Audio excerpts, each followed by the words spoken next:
Word. Word up, homie.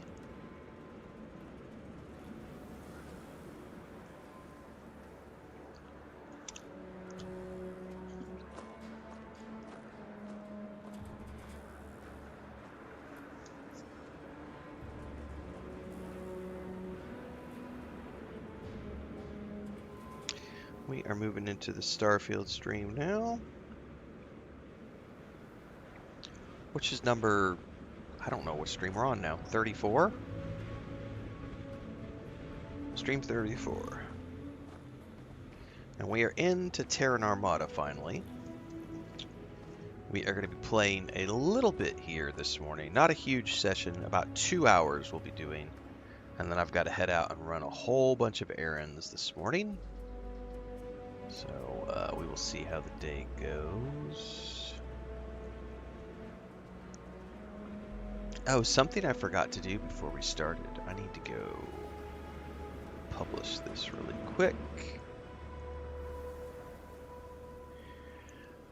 Let's see here. Downloads, and we will say 1,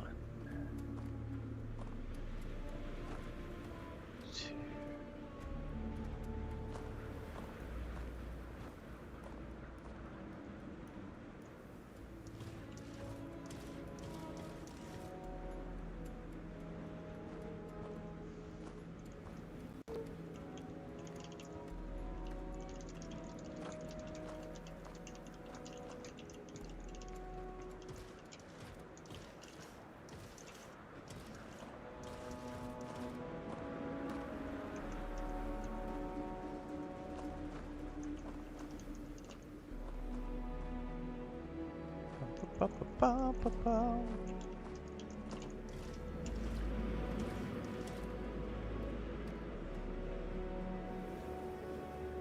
Hang on, I forgot to do a post on social media, which we're doing really quick before we dive in here.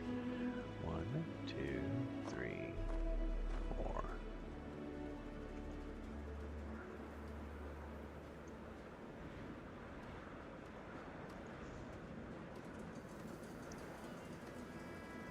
One, two, three, 4.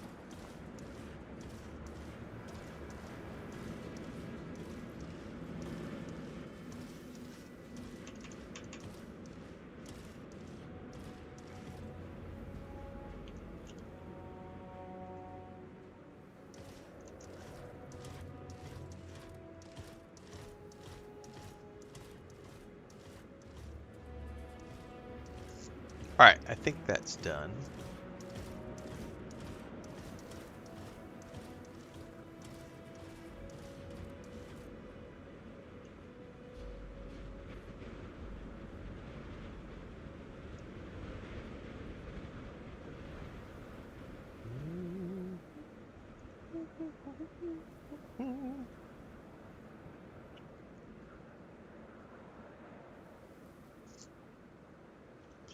Okay, that's done, that's done. Let's get back to doing some stuff.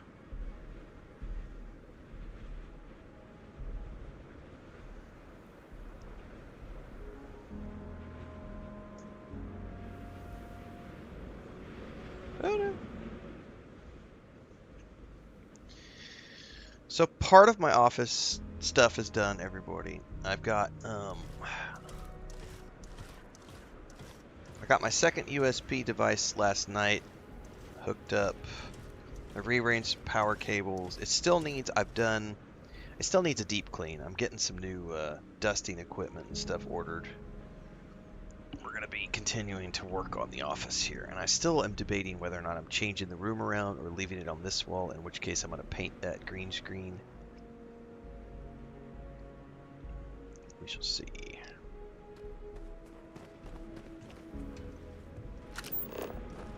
Talk to the residents about the boat. Big Hal's one. Sometimes I see the light on in Grace's tent all night. That woman could use a break. I need to talk about Hal. He's been real busy as of late, hasn't he? Well, what is it this time? He has a very dark past. Big Hal? Sure, he looks intimidating, but that man wouldn't hurt a heat leech. Did you talk to anyone else about this? I'd hate for word to spread if it ain't true. It's Biono's admission. It's going to be a vote on what to do with them. Fair enough. If what you say is true, then yeah, the law's the law. But I need to hear it from Hal myself. Big Hal is good people. First thing he did when he got here is fix the sights on my gun. Do you mean if I've got security training? Not really. The whole thing was originally supposed to be on a weekly rotation. But every week I was... Stay out of trouble now. So, let's vote. Talk to all the people about the vote. I'm free. I played Returnal and did not feel that the roguelite thing was overly difficult, and the game did not feel overly challenging. I quite enjoyed Returnal, which was why I was willing to take the risk of spending $70 on Soros. I'm free. Hopeful that it is as good as the first game and not as hardcore as, because if it's hardcore, you know, and it'll ultimately be a game that I don't finish, which means it's a waste of $70. I'm free.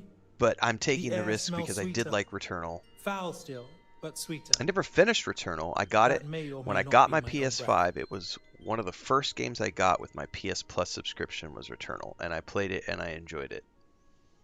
Which was why I was like, I'll take the risk with Soros. Ah, I see. So Hal has confessed. He confided in me long ago. I never spoke a word of it, of course. In his own way, yes. But now that Hal has come forward, the greater question, of course, is what to do about it.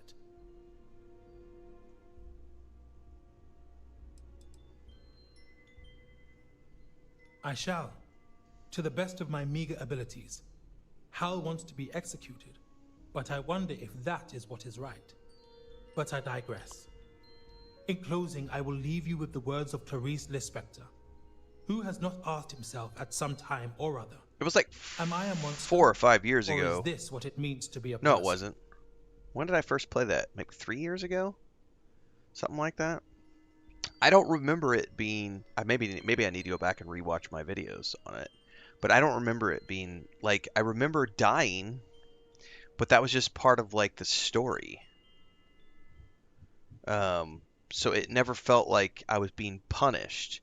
Because, you know, like when I played a Dark Souls game, I'm being punished for dying.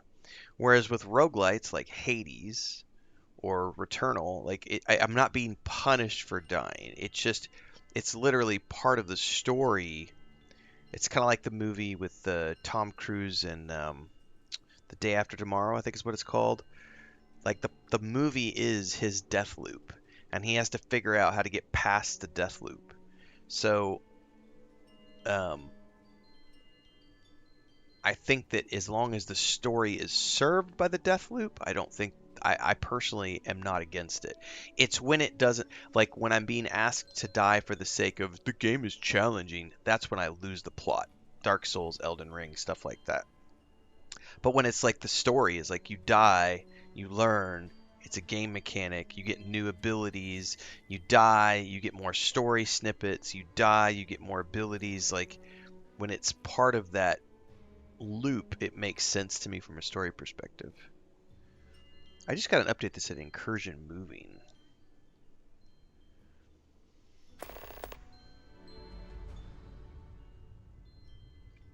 Touché. Either way, I don't know if Hal Caruso is a good man. I don't know if the act of becoming good constitutes atonement. But when the my vote thumbs comes, will know tomorrow. we will have to decide for ourselves what he deserves. Somebody just said I'm bad at Diablo. Are you fucking stupid? We're banning your bitch ass. Someone on TikTok was like, bro's bad at Diablo. It's impossible to be bad at Diablo. Like, you can play the game on story mode. Are you fucking stupid? Yeah, you're banned from chat. That's one of the stupidest comments I've seen all day.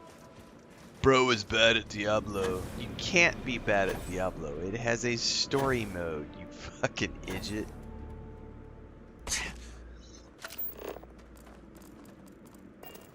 God damn. Yo, Vito's good with a wrench, but boy does he like to complain. Yeah? He's amazing, right? It's a much darker sexual murderer. Bullshit. I know he hasn't talked much about his past, but I know what he's done here.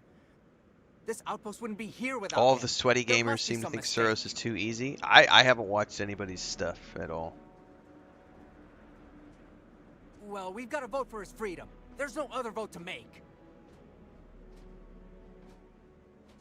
Even if what you're saying is true, he's changed. Are we really gonna punish him for something that happened like a decade ago? No, there's gotta be another way. I just have to figure out how the vote is gonna go down and change it. Later.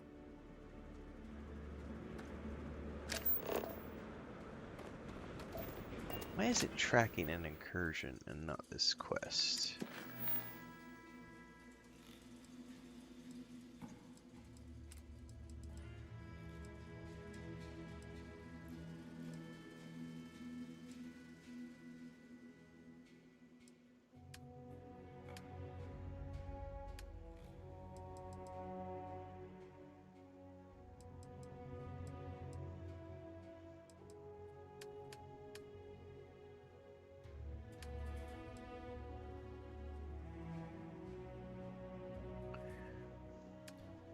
Alright, I'm a little confused here because I don't know what quest...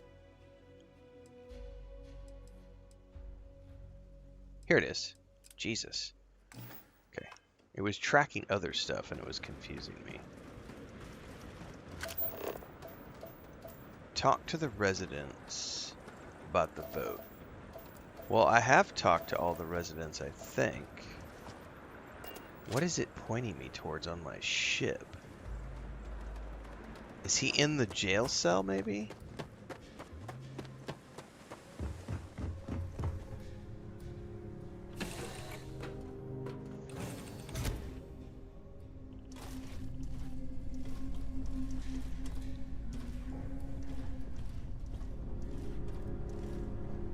What the fuck is that pointing me? Talk to Bernard.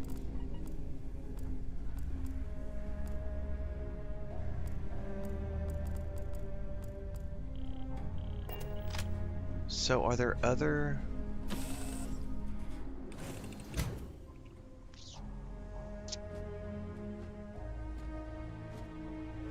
No, there's no such thing as a CRPG with less than 15 hours of gameplay. Sorry. CRPGs are meant to be like tabletop campaigns, which means you're meant to sink your teeth into them for 50, 60 hours I appreciate minimum. you helping out with the whole thing.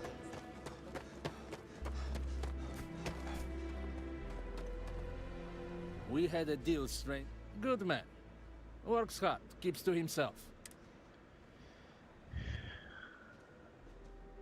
Huh.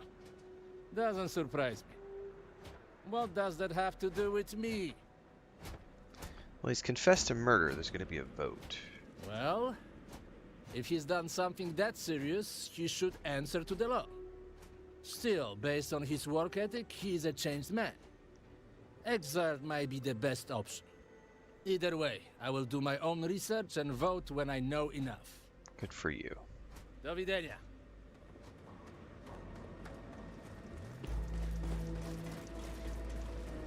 Can't believe we got visitors coming to this dump. What's up? Hello. Hello, my name is Jeez, what century are you from? Name's Sunny, with an I. I run the farm here. Also, I'm kind of a bitch. Yeah, I kind of got that. Nah, I think I just like being one. Cool thought, though. Hal Caruso is boring. You trying to bore me to death? Murderers can be boring too. Oh, snap, for real? Is he like a serial killer or some shit? There's going to be a vote. A vote sounds amazeballs. Think of the drama. Drama. I gotta get a Vita to build us one of those old school guillotines. We'll stick Hal's fat head inside, and it'll be just whoop. Then we can all place bets on how far it'll roll. Jesus, lady.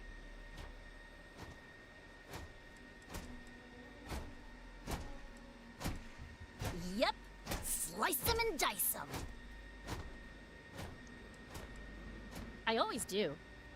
But you did do me a solid with Rusty, so maybe I'll do as you say. Favor for a favor. Mm-hmm. Okay. What other... Okay, we have talked to all of them now.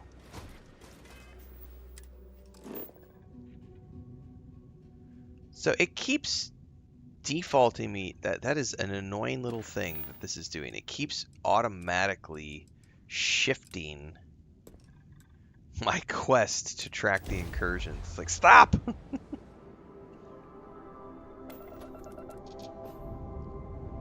Yeah, that's called getting in trouble. Respond immediately or face the consequences. Yeah, you get caught by the law if you have contraband, you know? Scanning. That's called role playing. Huh? What? Damn it, you're the Mantis. It can't be. It can't be. You picked the wrong target, pal. Shit. Listen, just go. Sorry to bother you. Here's some credits. Please, just don't kill me, all right? I got kids. Like, so many kids. 10 of them. This 10 is children. great. I've got so many kids. Oh my god. You have 15 kids? Oh, you know, tell me their names, all of them. Adam, Anna, Alphonse, Adele? Adam? Oh, This is awesome. I've never seen this. Please, I just want to live. Take it. So he gave me credits, and now he gave me more I credits. promise. That's everything. Literally everything. Literally everything. Jesus. Oh my god. Certainly you have something left. Nothing. Cargo hold's empty. The only thing I got is the shirt on my back. I promise. Can I take the shirt? So you do have something left to give me. I want your shirt. A shirt? Yes, of course. Here. Thank you for sparing me. Go now. Go now. He's telling his pilot to jump out. Dude, that was some funny shit. I have not seen that interaction before. That was great. Oh man, that'll get clipped out. I'm gonna get this bandit begging for his life. Dude, man, take some credits and take some more credits. Man, take the shirt, man. Oh, that was great. Alright.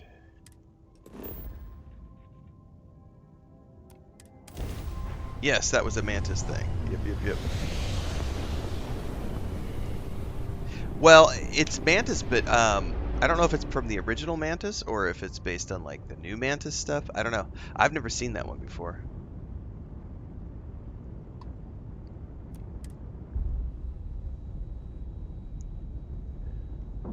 Works for me.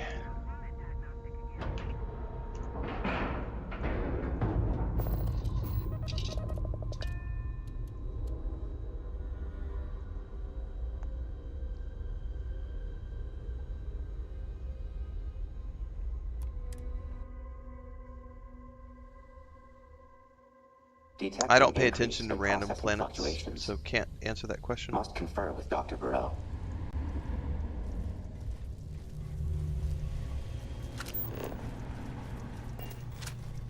Hey, hold up.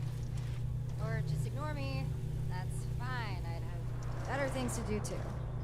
Ah, so I did catch your attention. You did? I heard what you did for the station, taking out those spacers, and I was hoping you could do me just the tiniest of favors. Absolutely. You, my friend, are a lifesaver. It'll be the easiest thing you've ever done. It's basically house sitting for my sister. Just water a few plants, feed a little Millie whale until she gets home. Is and this how you're you get the done. Millie Well pet? Such work is beneath us. But it does sound oddly satisfying. Count us in. You're the best. Here's the key to Aka's house. It's a small house on Mufreed 4, and the Millie whale's name is Millie. Original, I know, but that's my sister for you. Find me back here sometime when you're done. Correct, I am in the new Mantis ship.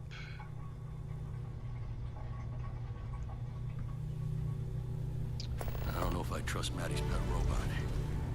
Used to be in combat. But that's cool, because that's going to be how we get the Millie Well pet for our base. Howdy. You again. Did you ever find Shinar? I did.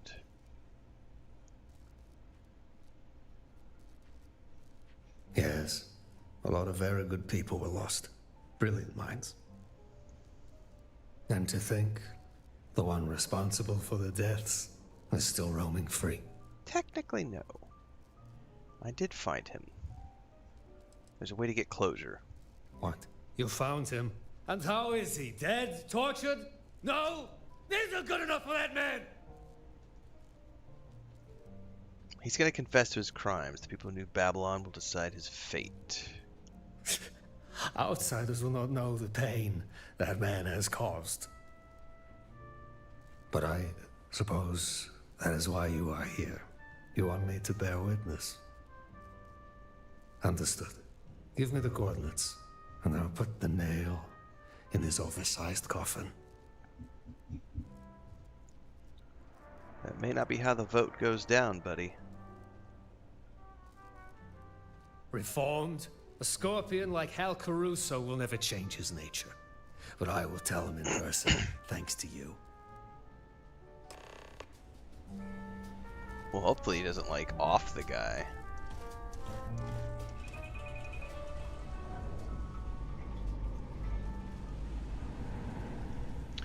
I have a feeling we're going to have to go take care of some of these incursions because they keep spawning. But I do know chefs. And they move. And I'm not sure if they're going to end up blocking my path or if more of them are going to spawn. Delta, get the fuck out of my way, bro. Auxiliary human, a prologuing body language. Thank you.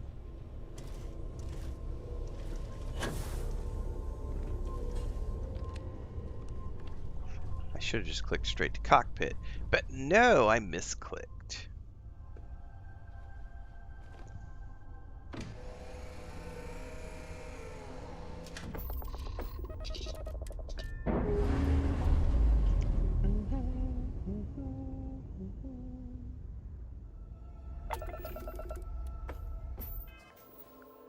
Alright, back to the outpost. Let's see how the vote goes. I do not remember taking that screenshot. I don't think that's one of mine.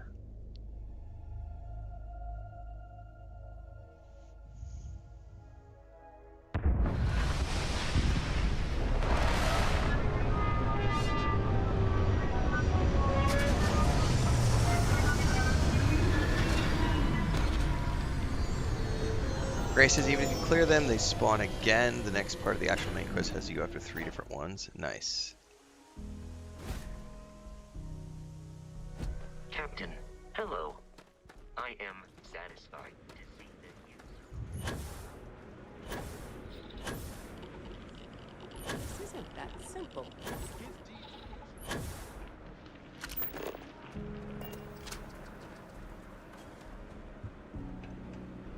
Hal's in lockup. Figured I'd give him a moment to settle his affairs with his maker before the vote. She's in there too. Got a full house right now, so hopefully nobody else starts any trouble. Go on in. When you're done, head on over to the community center. We'll all be there.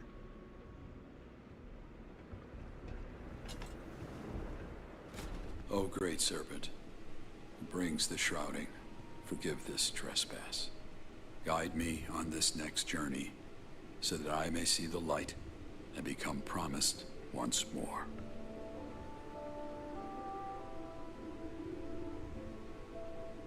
We meet again, Hunter, and it seems my time has come. I suspected you would. I didn't see what became of Shinar, but I can imagine. No ship, no comms. Dehydration sets in, some choose death. Others are forced to make harder decisions. There were mass graves for those who took their own life. And they are braver souls than I. Looking back, I never valued life. Not mine, not theirs. This outpost has changed me. I see value in life, but that is not the same as being worthy of it. That, I leave for the people to judge.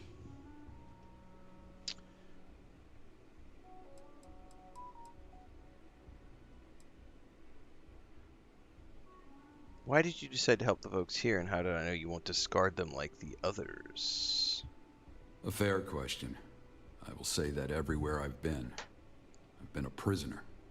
Even at Shinar, I was a prisoner to my own fear and paranoia. I never felt such bondage here. I don't know if it was the right place or the right time, but I chose to stay. Man, Babylonia played some Conan Exiles last night.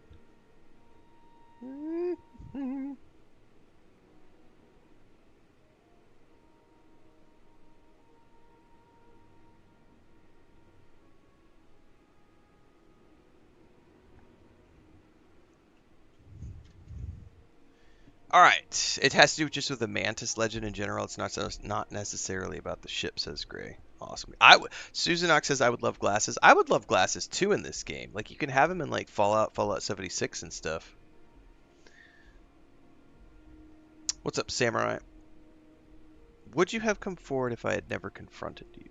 I would like to say yes, but the reality is, I had countless opportunities to tell my story. Until you came, I never did.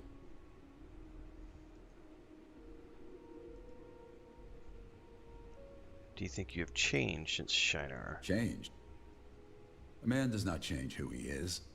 I'm the spy who deserted House Varun and the pirate who stole for the Crimson Fleet. And I am the one who left Shinar to die. But I am also the man who has given his blood and sweat to this outpost. All these things are true.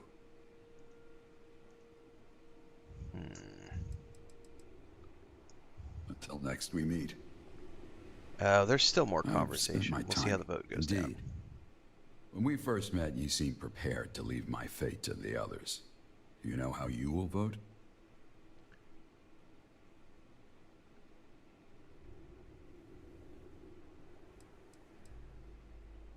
I'm not sure how I'm going to vote. I might even abstain. I see. Then let the verdict be fair and just. Here we go.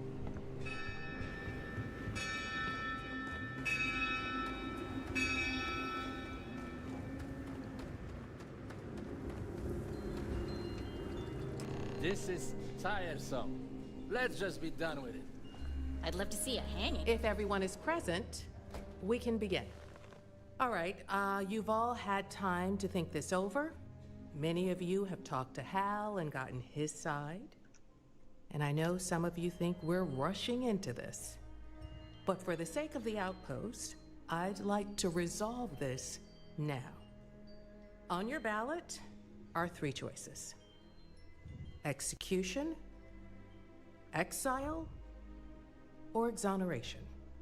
Now, Nice, Silent if Night. Glad you're anyone having fun on the wants to say a few PS5. words, the floor is yours. Demands comes fast. We all know how we are voting. I have work to do, and this is keeping me from it. Fair enough. Anyone else have anything to say?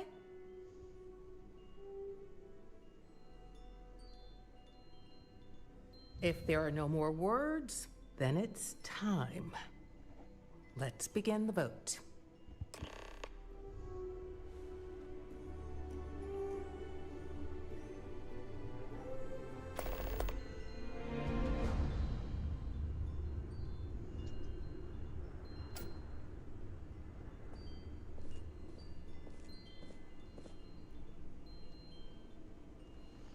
Was the update worth coming back to the game? No, it was not, Flash. No. The update did nothing to change the game. It just added to the existing game. So if you didn't like the game when it first came out, you're not going to like the game just because it had an update. Because all it did was add more icing on the cake. For what it's worth. So feel free to continue trolling Reddit about how much you hate Bethesda and hate Starfield. Because the update didn't make it a better game. I will honor his choice. So. But for those of us who love Starfield, I'd love to see a hanging. all of the new additions were fucking amazing and added to what we already love. So, if you're a free-thinking human being with more than 2 brain cells, you're gonna have fun with this game. If you're a smooth brain who's like, I don't like Starfield, it sucked when it came out, yeah, Bethesda can't make good games, rah, then you're not gonna like it. The update did not change anything. Still the same game, just more bells and whistles. And for those of us who like bells and whistles, that's fucking awesome. So, there's your answer. Not worth it. Totally not worth it. Is it worth coming back to? If you left it in the first place, no. Nope. I am going to vote for... I think I'm going to vote for Exile. I don't know here, though. He did... He's done some horrible shit, but he's made up for it. I'm going to vote to exonerate. Citizens, if all the votes are in, I'll cast my vote, and we'll begin the tally. Like all of you, I've given this a lot of thought, and done a lot of soul-searching over this vote. And for full transparency, I will be voting for Exile. Now, to count the votes. Just started Terran Armada. Haven't found any of the new stuff. The people of New Babylon have voted for execution. No shit. Hal has asked to choose the manner of death. I will allow it. You can say your goodbyes or go back to your tents, but the decision is final. I know this process hasn't been easy, but it's over now. New Babylon will continue to grow and thrive in spite of what happened today. No, you don't, Flash. No, you don't. There's going to be a lot of conversations in the coming days about how to repair things. We're gonna deal with the troll this morning, everybody. We're probably gonna clip this out as an interaction. So, hang on. We got to timestamp everything, and then we're gonna get through this. But I'm gonna address this before we finish this conversation. So the follow-up from that guy says, "I loved the game. I was just wondering if they did anything new, but thanks for assuming, LMAO. I've got more hours of Bethesda games than most, bud." So first and foremost, no, you don't. You never loved the game. Because if you did love the game, you would have kept playing the game, and you would have paid attention to the updates that Bethesda has done to the game since it came out. Because since it came out 2.5 years ago, they have released the Shattered Space DLC, the new maps, all the free updates, the rover, the gameplay options, all of the things that got added to the game, making it even better. And you came into the chat and said, "Is the update? Is it any good? Should I come back?" So if you already loved the game, wondering if it did anything new, if you loved the game, you would have known that they did something new because you would have been following it, paying attention to it, playing it, and actually continuing to immerse yourself in the world of Starfield. The other thing is, I've got more hours in Bethesda games than most, bud. No, you don't, because if you had all the hours in this game, as an example, you would know that they have made lots of changes to the game. Furthermore, you would be signed up to the Bethesda newsletter, and you would be following them on social media, and you would know all of the changes that have come to the game since it launched, and you would have been paying attention to all of the updates when they were announced in before Terran Armada and the Free Lanes update went live and the PS5 launch. You would have known all of that because you're a Bethesda fan, so you claim, and you have all these hours in Starfield, which you claim. So all of your claims are bullshit. You are a troll. We called you out. Now you're moving the goalpost and trying to claim, like, no, I'm actually a Bethesda fan, guys. I actually have all these hours in the game. But thanks for trying to assume. No, we don't have to assume. We know exactly who you are. Your colors were already vibrantly displayed when you walked into chat and made the ridiculous comment of, has the update changed anything? Is the game better now? Now let's go see what the reaction is to that. Hang on. Hang on. Oh, yeah, it's coming, Overly. It's coming. Correct. I ain't your bud. I ain't your bud. I ain't your pal. You're a rando in my YouTube chat. I've played literally everything they've made. I've also seen the updates and was asking you personally if you thought it was good. Uh-huh. Uh-huh.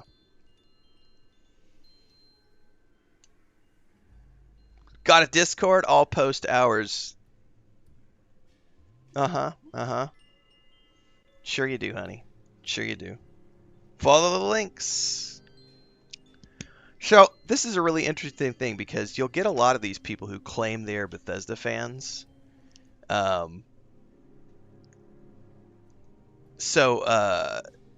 Every time you see someone claim that they're a Bethesda fan, and then they ask you what the updates are,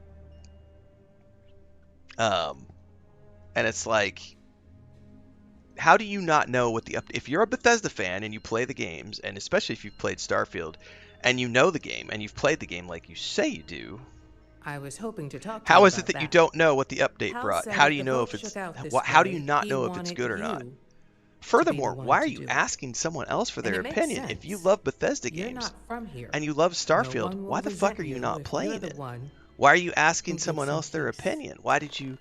What?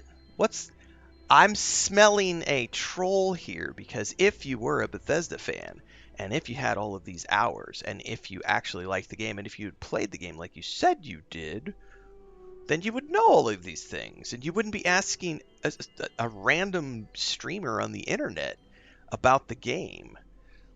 But John says Bethesda fan equals I like Skyrim and Fallout 4, and that's the only things I know, right? Right, the better way to ask that would have been to be something like, do you think the update is good, right? But, you know, it's just one of those things where you can smell a troll a mile away. It's so easy to tell when someone is just in chat to try to make claims about how Starfield sucks, or the update didn't do enough good stuff, or how does all of this, you know, We'll do they our didn't best actually do any to move on. updates, Free Lanes didn't add At least with the anything, community Terran center up Armada and running, sucks, it's there'll all be a place to buggy, gather and talk about. optimization, In my Bethesda doesn't mind, know how to make good communication's the games, only Emil's a way bad to turn a writer, wound blah blah blah. into wisdom. Dude, we were talking about this the other day. What's more repetitive? The POIs in Starfield, or the talking points of the trolls who never come up with anything new when they try to attack the game or attack Bethesda? Which is more repetitive? Goodbye. Man, I was really hoping for a guillotine. Oh my goodness.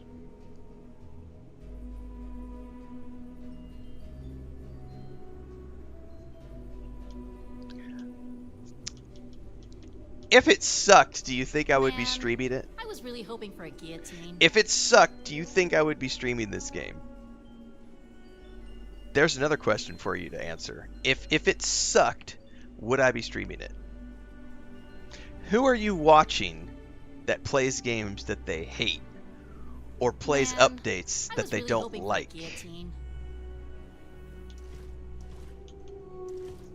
Telling you guys. You said you were gonna scrap the robots. So why is it walking around like it owns the place? Montana says I've got over 1,000 hours of the game. I can answer that. I think I'm close. I'm getting close to 1,000 hours in Starfield. I don't think I've crossed the threshold yet. I would have to go track. I would have to go look at my Xbox save files, count those up, count the save files from this game, and figure out how many how many hours I have in total. But yeah. And in the middle of all of that, some other troll just flagged my TikTok version of the live stream as pre-recorded content. So I'm not answering their chat because they're being dipshits. And so they just tried to they literally flagged, they sent a notice to TikTok like, he's doing pre-recorded streaming because he's not. So they're trying to get me banned. They're trying to get my stream taken down because I'm not answering their chat. This is how pathetic low-life idiots living in their mom's basement are these days. If you don't give them the attention they want, they're like, I'm gonna try to get his stream banned. He's not actually live, guys. It's pre-recorded. That's against the terms of service. And then we appeal, and it immediately gets repealed because the system goes, oh wait, he's actually sitting at his desk because he pushed the button.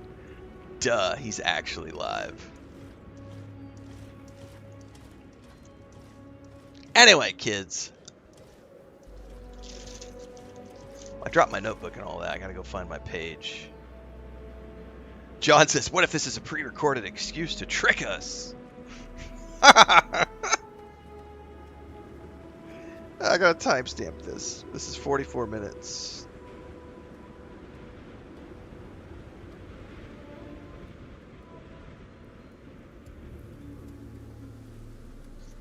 And of course, as we do with all such interactions, hang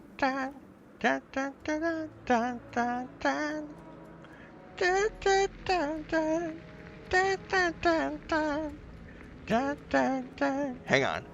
It's better if we just play the song. Strong hand, fist of iron, judgment falls. Hearts are dying, banhammer strikes. Tears like rain, justice served. Feel their pain.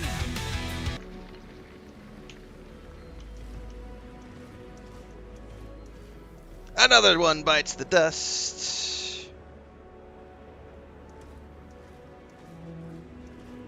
Bitch-ass trolls will never, ever be able to get out of their mom's basements.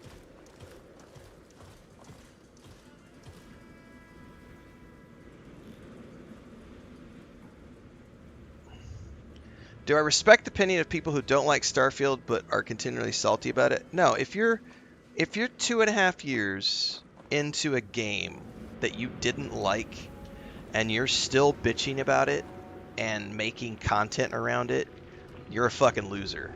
And I have zero respect for your opinions on that game. Now, I regularly play Starfield. I critique Starfield all the time. We regularly critique this game. I do not think it is a perfect game. Almost every single time we stream, I will point out things that I think they could do better, or little things that I think could use polish, or things of that nature. If people are making constructive criticism about the game, that's one thing. But anybody who is still making angry content about how this game sucks, and it's 2.5 years past the launch date, you're a fucking troll. And no, I have zero respect for you or your content.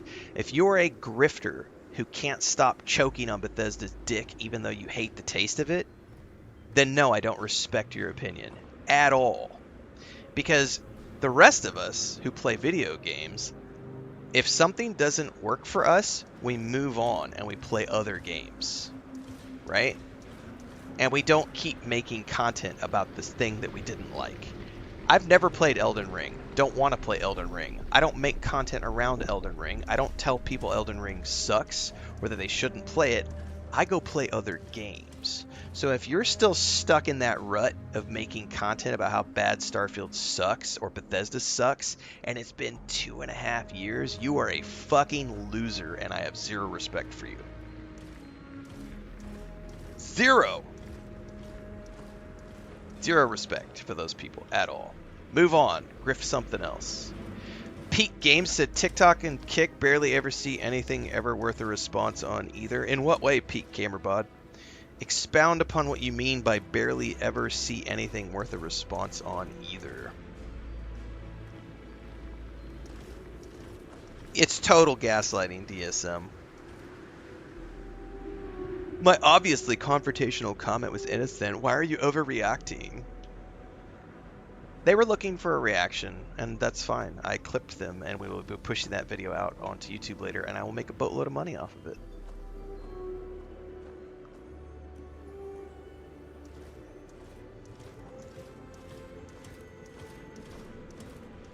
I do like the lore of Elden Ring. I love George R.R. Martin, but I don't like Dark Souls games, so I don't play Souls-likes. All the trolls have is logical fallacies.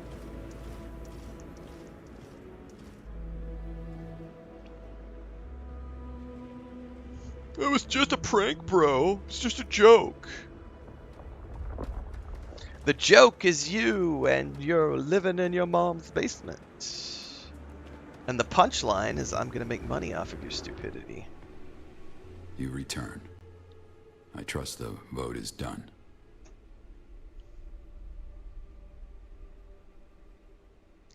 Then I have but one request. I would like you to take me to Shinar. Bury me there, amongst the others. All right. Then lead the way.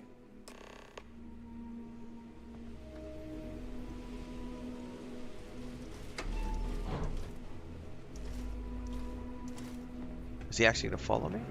Yes.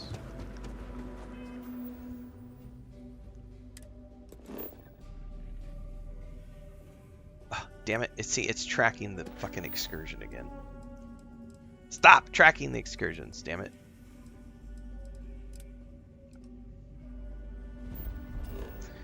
DSM says gaslighting subcategory, trivializing. You're just being too sensitive, or it was just a joke. We totally had a troll encounter solo, and we clipped it. I did not. Babylonia Rising made that song for us. I am absolutely going to go watch the Elden Ring movie because I love Alex Garland's work as a writer and director. And fashioned a dagger from its bones. 20, I left for I've watched pretty much every single one of his productions. Joined the Crimson Fleet. There I met a pirate named Oraline. Raven hair, deep hazel eyes. She died in a mutiny. It rained that night too. My soul and ship adrift, I crash-landed on Shinar, a refugee. And now oh yeah, that's totally on Kick. That's all I get on Kick too. We just started streaming on Kick in November, and it's like all I ever get over there. I'm up to like 350 followers, and the only chat there has been accepted. I have Maudib and Roberta, and oh, there's one other person. I have like 3 legitimate. Koala, I think, is the other one. I can go look. Dumpy Koala. I have like 4 legitimate people who have followed and will regularly like drop subscriptions on Kick. So they do support me on Kick, which is awesome because I just started on Kick like in November. But everything else that I've gotten so far has just been like 4 or 5 times a week. They'll follow for the required 10 minutes, and then they'll drop a thing that says, I can help you gain subscribers. Here's my Discord. I can help you do this. Here's my Discord. I can help you do this. And they'll try to drop a link, and the auto mod will immediately block the message, and then I will just go ban their bitch ass. TikTok is the worst place to live stream, but I do it because it's part of growth and it brings people to the main streams. So I do it because I am working on growing my TikTok channel, so it's good to have a vertical format stream. But because I'm running the streams, I run YouTube, Twitch, and Kick get run through Stream Elements, and I run TikTok through its own. So I'm running 2 different streaming services at the moment.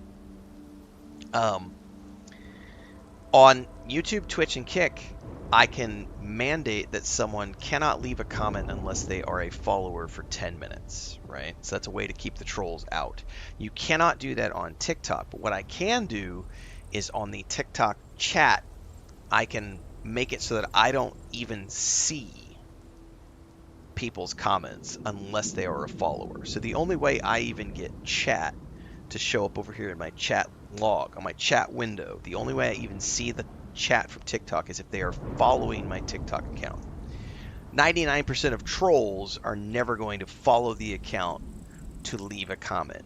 They're going to rage away thinking that I'm seeing their comment, and I don't. And so what they do is they get pissed when I'm not engaging with them because they're being little dipshit trolls.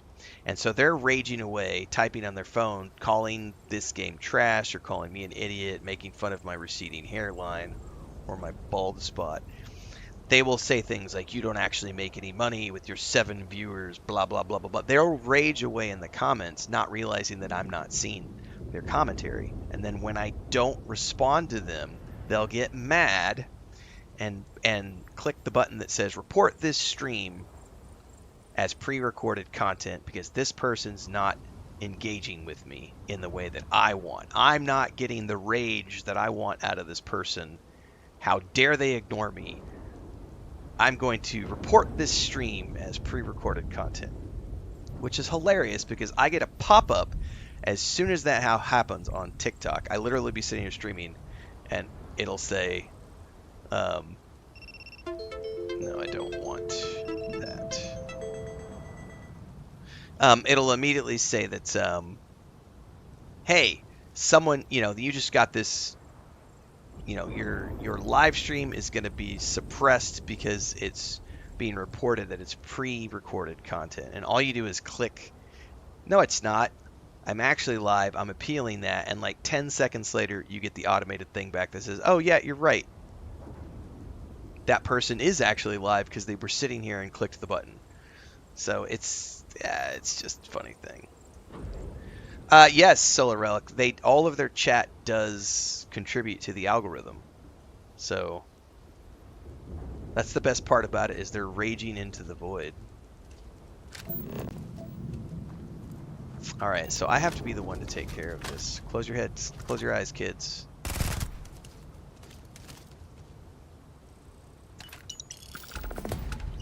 Someone or something will clean up whatever's left behind. All right. It all contributes. It's the same thing on YouTube, Solar Relic. I have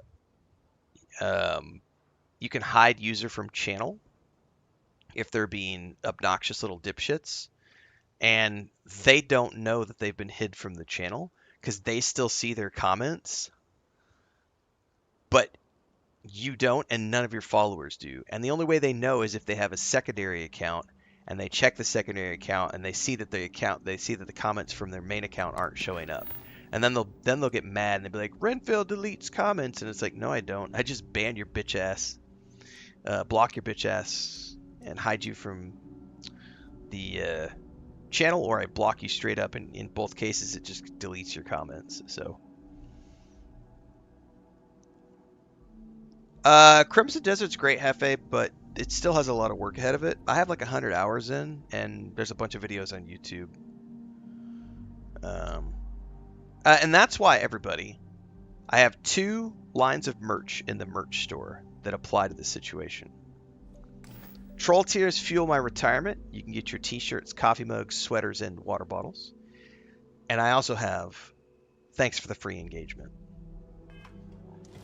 Because in both cases, I'm literally living rent-free in your head as you rage type into the chat, thinking that you're trolling me. And really all you're doing is you're giving me free money. You're literally just throwing money at me. It's like me being a stripper up on a pole and you're just chucking $1 bills at me. And you'll be thinking to yourself, I'm winning. And it's like, I'm the one getting rich. Make it rain. Make it rain. There's a whole bunch of stuff in the merch store, guys, and we'll add some more merch probably later this year. Because we've had some great new slogans that have popped up. But I got lots of stuff in there. Like, I play games on story modes. The other favorite is my wife's boyfriend bought me this.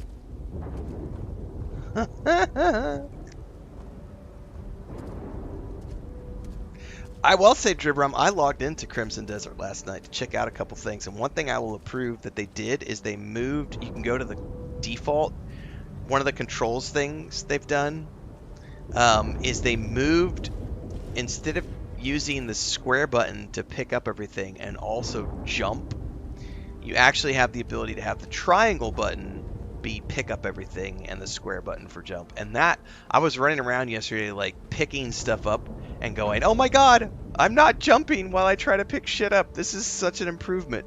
So even that little change, and it is an optional thing you can do, but the ability to have the pick up things button be the triangle was a huge, it was a small thing, but it's a big thing because you're not like, I'm not jumping when I try to pick something up and I'm not close enough to it. So, you know, they've been working on it, you know. They've had a bunch of patches since the last time I played, but I do have 100 hours in Crimson Desert. At some point, I may duck back in and try it out some more, but I am too busy with other stuff, so.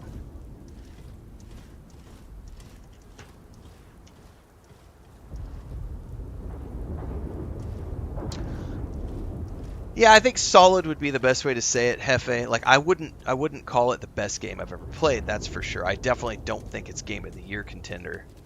But it does a lot of things really, really, really good.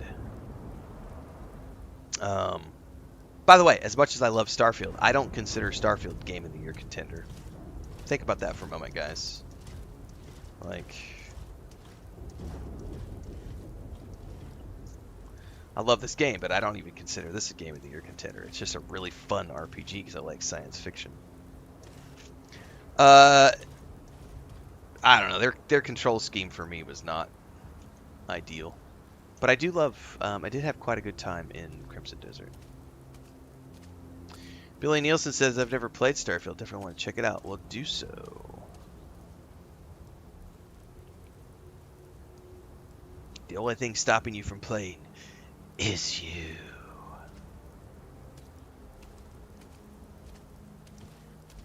Oh shit, I forgot about my brother's update. I did not. What a perfect time to do that. Thank you for the reminder, everybody. Hold up. We have...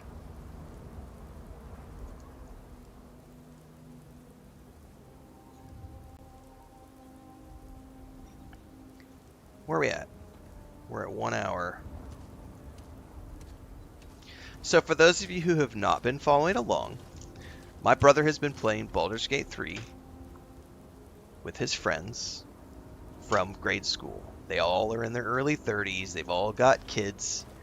They've been playing games together over the years. This has become a series on YouTube now where he will send me messages related to what he's doing in the game with his friends. And they're usually pretty amusing voice messages. So we're going to go listen to, it's actually 2 sessions because he did not send me a message for the last session. So this is about a 10-minute video. Sorry, 10-minute audio recording. So let me get everything set to the right time, get the audio cranked up. So, if you haven't checked the previous episodes out, I believe this is going to be episode, I don't really know. I think this is episode 4, but it's episodes 4. It's their 4th and 5th sessions, but he doesn't really break the audio up. He just tells me, this is what we did last week. So I'll try to remember to pause it when we get to that point and then split this video into 2. So let me go double check really quick on YouTube before I record this. I think this is episode 4, but I want to make sure. Brother, Baldur's Gate 3. Yeah, that was episode 3. So this will count as episode 4 of the adventures of my brother playing Baldur's Gate 3. Well, you know, technically I am a good character, so like I said, we're planning on giving them the old switcheroo. We're planning on warning this Oh, hang on. That's the wrong message. Hang on. I clicked the wrong one. Alright, so last week was kind of just sporadic. We kind of wandered around and did a bunch of exploring, and I can't even remember if we even completed any quests.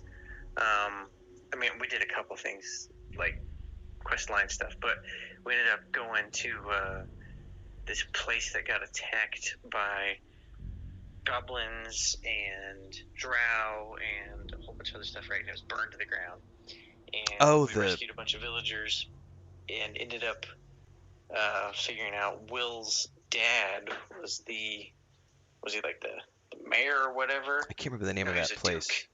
Yeah, and he got captured, so we found that out, and we ended up down this secret passageway in the back storage room, and we went down into this cave. I can't remember what it was called, but it was this like secret, black market traders area, and we ended up.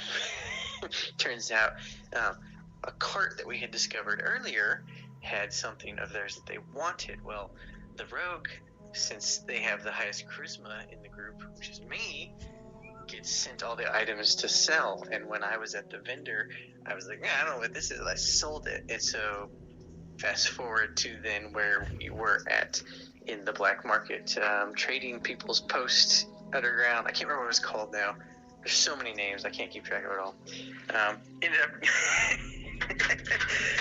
initiating the complete wipeout of their entire existence because they were not happy that I sold their item. And we can't even remember what item it was. It was a box, yeah, the box. Yeah, that's what happened there. We ended up also going too deep at some point and found a couple of minotaurs. They got to the Underdark and by accident. Had to leave that because we did defeat the 2 minotaurs, but it was not easy. And I did talk to I took an animal speaking potion, which was really cool because I talked to an ox at the village that was burned down, and that was kind of cool just to see how that potion worked. So then last night we were like, all right, we gotta stay more on task tonight and just not end up in areas that we're not supposed to. All right, so that was the part from their previous session. So their previous session, which is what is going to be episode 4 of this, was them basically running around and doing a bunch of side questing, ending up in the Outpost, which I can't remember the name of the Outpost, but it's where you go and you meet the Flaming Fists that are there, and Will's dad's been kidnapped. You learn about that.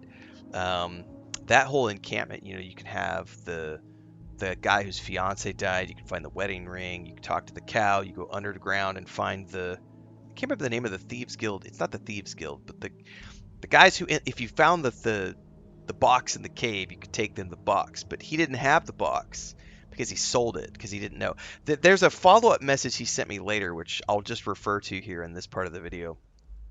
By the way, these are getting clipped out on YouTube, so if you miss any of these, and if you haven't seen the previous episodes, go watch them. There's a series. He sent me a follow-up message. He says one of the downsides of only playing like once a week is, he says, I forget all of these things. And he said the other thing is I've mostly only played MMOs in like the past 10 years. And he's like, MMOs do a really good job of hand-holding you for everything. So as an example, quest items are usually locked away in a tab, and you can't sell those items because they are quest items. But in Baldur's Gate 3, because there are so many variants, you can sell quest items by accident, as is the case of the box that they want, and if you didn't have it, they will attack you. Also, like, he'll mention this later, I think, in one of these videos. Like, he was almost ready to accidentally sell the special iron that you use for Karlach. And his friends were like, no, don't sell it. That's quest stuff. He's like, but why, like, if it's quest stuff, why isn't it like locked away as quest stuff? So anyway, that is his 4th episode. And now we can move into the 7th episode here. And let's see what happens. No, sorry, that was 4th, not 7th. Jesus. Going to the 5th. I can't talk when I'm thinking of out loud here. Supposed to go, right? Because we don't want to find any minotaurs. So we traversed down the way a little bit and ended up meeting the how do you say it, Gathraki? Yeah, I believe that's how you say it. The Dragon Rider guy. So he was there. We talked to him, and turns out the artifact that Shadowheart had in the very beginning of the game somehow got transferred to me, and yeah. Anyways, we ended up lying that we had it. I was like, nope, never heard of that, and Never heard of it. Still have that, but Gazelle, or however you say her name, Lizelle. she was like, she was in on the lie. She was like, yep, nope, something seemed off. Thank you for catching that or whatever. So then we traveled on, and we ended up into the Goblin camp, which was. Hang on a second. He does not have a channel. My brother does not actively stream, so he's playing this with his friends on Monday nights from like 9 to midnight, and then he sends me updates. Yeah, but he doesn't have it. He does have a YouTube channel, and he's got a TikTok account and everything for his ranch stuff, but not for gaming. Which was super cool because we approached and we're looking for the druid.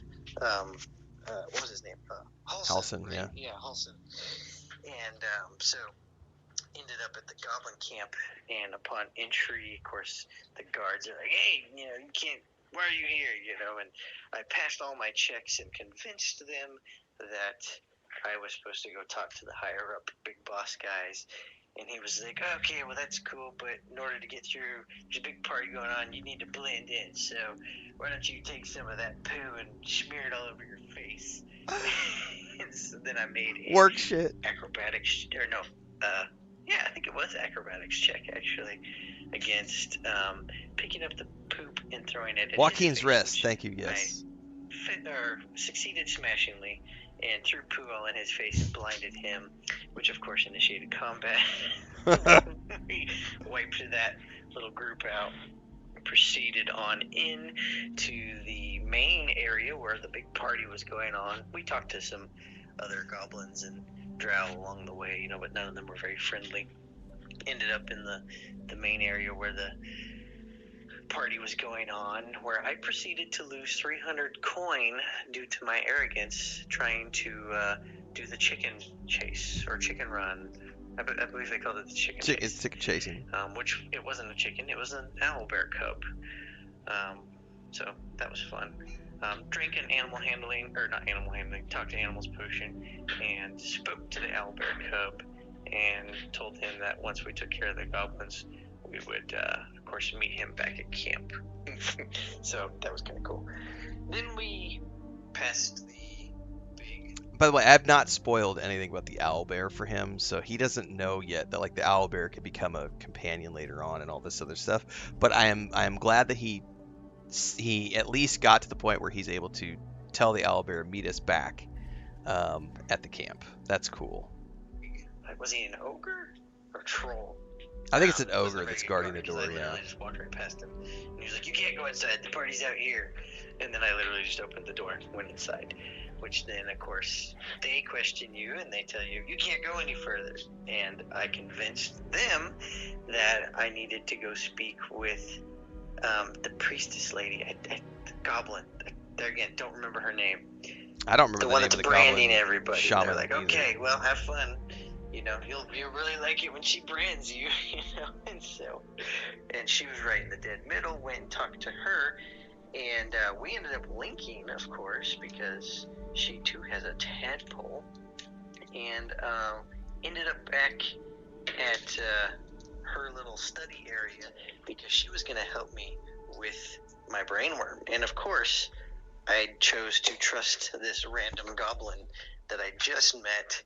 And she's gonna help get this, tadpole out of my head. I can't believe you did I'm this. down to. That's been the whole mission every session so far is try to get this thing out of my head before I turn into a mind flayer. And so, anyways, she's like, "Here, drink this potion." And I noticed that it was a sleeping potion, and she was like, "No, it's gonna be fine." Again, I was like, all right, it's going to be fine. Drank the sleeping potion. It was not fine. That was not fine. chains and interrogated me. I then proceeded to break the floor, fall through the prison floor. Now, bear in mind, he's playing multiplayer co-op with his friends. So this is happening while they're playing together. He gets captured and goes off and gets tortured while they're witness to this, but it's a co-op session, so he's not just playing independent. And into a chamber of spiders, 2 very large spiders who wanted to eat me, which was terrifying because, as you know, probably I have arachnophobia. So like, I like not to the point where I am like, stand still, but they give shivers down my spines, even in video games. And so I was like, oh, passed the persuasion check to tell the spider to go eat the goblins, and the spider was like, sure, but you gotta open the gate. Tried to open the gate, couldn't open the gate, couldn't pass my stealth checks to open the gate in stealth because you gotta pull the lever because they're standing right there and I couldn't get into stealth. But Tristan had an invisibility potion that he sent me, popped that bad boy down, became invisible, flipped the lever, sicked the spiders on the goblins. Boom. Then we went and killed the goblin priestess lady that had imprisoned me and given me a sleeping potion and did in fact not clear my tadpole from my brain. And then we proceeded to find the other 2 leaders of the group. Notice he didn't say anything about finding the secret chamber of the goblin shaman, right? So they didn't actually go explore that part of it yet. The dark elf chick, we basically talked to her for a long time, had a long chat, and convinced her that, we're going to lead her back to the Druid Circle, right? This is Minerva. We're hoping secretively that we can beat her back to the Druid Circle and warn all the tieflings. So it's kind of like a sneak attack, right? I don't know how that's going to play out. I have never attempted to talk to Minerva, I think is her name. I told him, I was like, I've always only ever killed her. So they like told her where the druid camp is, and then they're hoping that they can get back in time to keep it from being wiped out. I don't know if that's a possibility. I think they may go back and find the druid grove and all the tieflings gone. I don't know how that's going to play out for them. So it's very interesting because he's done a couple of things that I've never done, which is drink the sleeping potion from the shaman, the goblin shaman, and like talk to Minerva. The ranch is Smiling Bovine Ranch LLC is all the socials, but also I post stuff in our Discord all the time. I help them with their video production on their YouTube and all their socials. So that stuff, if you go to my Discord, there's a crafts animals travel section, and I regularly post videos from them there. And so that's how that went. And then we went and talked to the Hobgoblin. We went and talked to the Hobgoblin next, who is of course trained to question a dead mind flare. I took over his mind, and I was then in control of the questions getting asked. And we didn't learn anything, of course. Well, the Hobgoblin didn't learn anything. And I've never taken over the Hobgoblin either, so he's making some impressive rolls to be able to like take over the Hobgoblin and control the questioning. And of course he was just pissed off and then ordered me. He's like, go help the dark elf chick and get ready for the attack on the druids. We then traveled a little deeper, and of course we found Halson, and we rescued him, and that is how we ended the session. Still have a tadpole in my head, and now I gotta go back, and hopefully we can rescue the druids before an army of goblins burns them down. I don't know if you can. I don't know how that works. Somebody just asked in chat, where did that go? Do they see what's happening on screen as well as Senshi, or are these events only displayed to the characters present? Yeah, you can see when there's stuff like that happening when you're playing co-op. You're sort of like You're the passenger princess at that point, where you're seeing the action going on. Now, if you're close enough, you can get involved in what's going on. But sometimes if you're out of the equation, that event will take place. At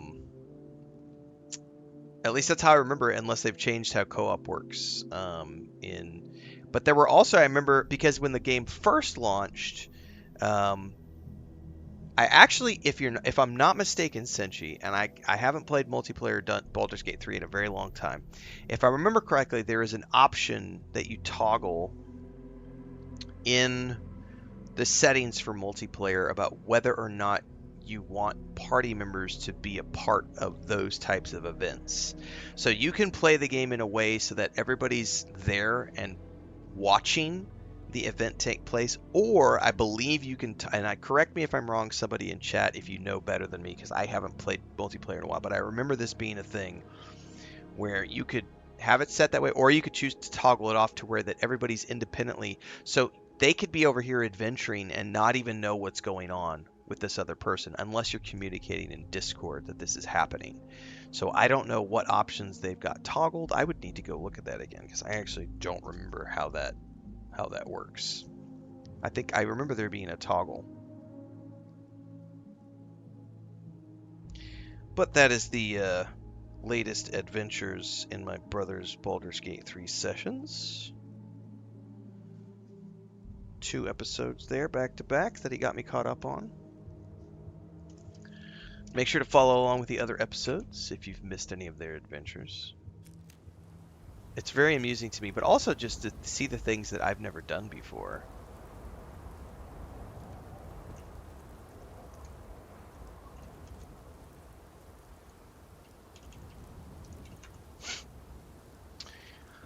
How does multiplayer work? Who picks the choice? Here it is. In Baldur's Gate 3 co-op, cutscenes and dialogue are primarily experienced by the initiating player, but other players can join in via the eavesdrop feature, which is accessible in the settings.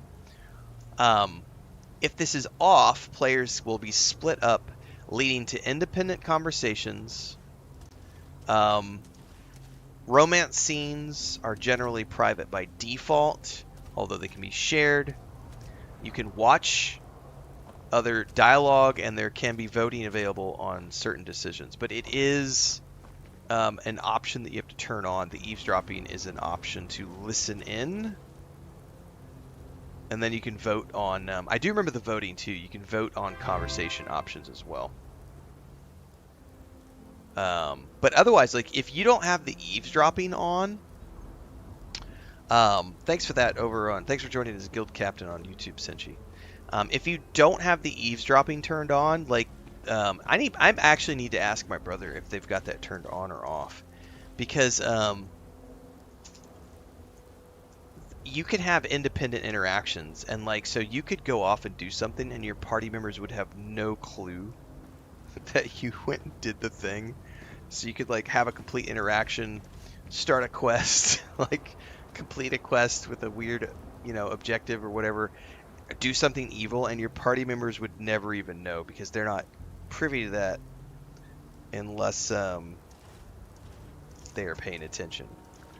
I'm gonna actually send him a message about that really quick, because I don't know if even if he knows. Hey, out of curiosity, we were just recounting the tales of your guys' epic Baldur's Gate 3 adventure. In the multiplayer settings, I'm not sure if Ian and Tristan are running the sessions or not. But like when you did your interaction with the goblin shaman lady and the spiders and stuff, were they able to see that? Because I had forgotten about this, and we were just talking about it in chat, was in the options when you're setting up your multiplayer session, or when you're running your multiplayer session, there's an option to turn eavesdropping on or off. So like if it's off, like you could be having that interaction with the goblin shaman, and they wouldn't even know that you're having that conversation, because there's an eavesdropping thing that you have to turn on so that they can also watch the conversation. Like, you know how when we're playing Star Wars: The Republic and everybody gets to participate in those cutscenes during the flashpoints? That's how eavesdropping works in Baldur's Gate 3. But if it's off, they won't be able to see those cutscenes. And also, you can like vote on the conversation options a lot like Star Wars: The Republic. Anyway, was just curious.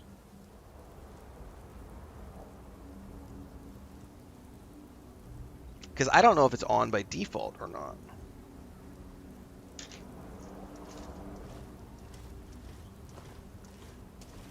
It's much harder to go about it that way for sure, says Firepaw. I've done it that way twice. Give me 2 seconds, everybody.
Yeah, I don't know that they're in it. I don't know that they're trying to be an evil playthrough. But I don't know how that all works. I've never tried to do anything other than good. I've only ever been a goody two-shoes. So like talking to Minerva? Hell no. That bitch deserves to die. Talk to the Hobgoblin? Not a chance. Death to all hobgoblins. I serve the flaming fist.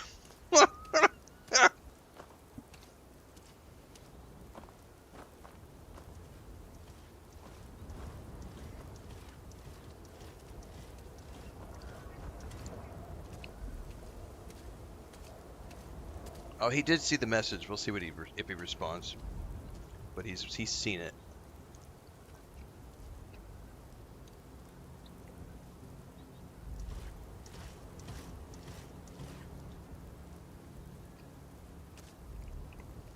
All right.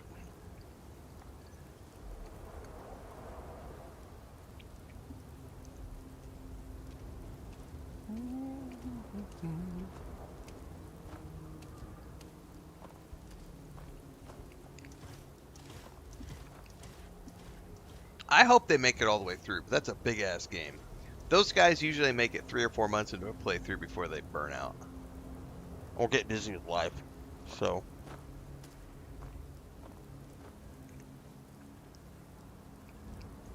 they usually play a lot together for 3-4 months, and then they all get busy and go their separate ways for a couple months, and then circle back around. And